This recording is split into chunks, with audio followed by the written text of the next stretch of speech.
هاي سعاد، عاملة ايه يا بنت؟ اخبارك انت وابني والعيال بنتي صوت الزعيق اللي عندك ديني مستمعاك. مين اللي بيزعق دي بيت؟ حد من الجيران بيتخانق؟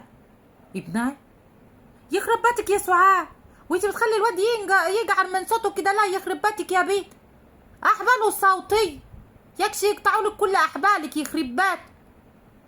ما عملتيش حاجه، امال بيجعر لها كده ابني مجنون يا بيت. ها ها وبتزود الملح في الاكل ليه يا بيت؟ عايزه ترفعي له الضغط يخرب بات، عايزه تموتيه وتورثيه بالحياه يا بيت. انا عارفه انت ولا معفين، انتوا كنتوا واخدين الواد وانتوا عينكوا عليه، والله عايزه تورثيه بيت. ما حلتوش حاجه؟ ما عيشك في شقه في الايجار؟ مش عاجبك الشقه اللي بالايجار دلوقتي يا سعاد؟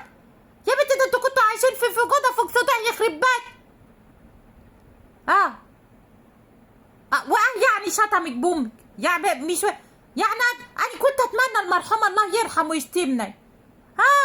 لا ما كانش بيشتم، لا كان بيضرب على طول. بالك انت عمك الحاج الله يرحمه ويفشفط الطوبه اللي تحت باطه، اللهم قولي امين يا بيت.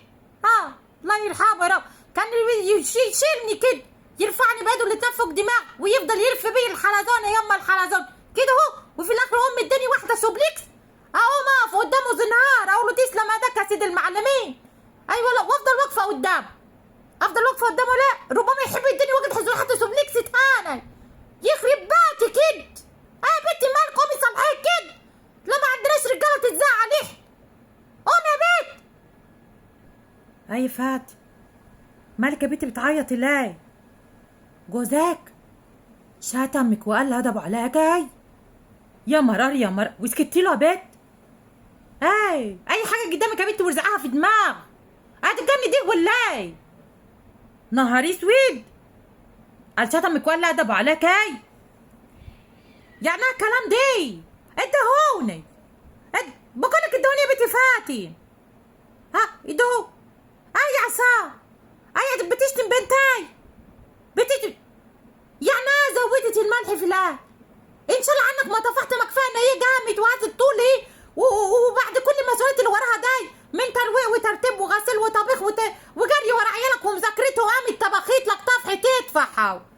ما تحمد ربنا يعني الاكل هات لها يا اخويا من بره، اطلب لها دليفري.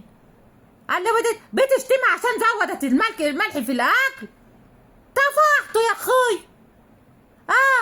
وانت بتشتمها بايه؟ لا ده انا اجيلك انتف لك راسك، ما همك اللي بتخلف وترمي داي. لو كانت تعبت نفسها وبطلت شويه كلام عن الناس على دي ودي ودي وقعدت فاضيه عشان تربيك وتربي يا اخواتك، ما كنتيش طلعت معفن بتشتم في بنات الناس.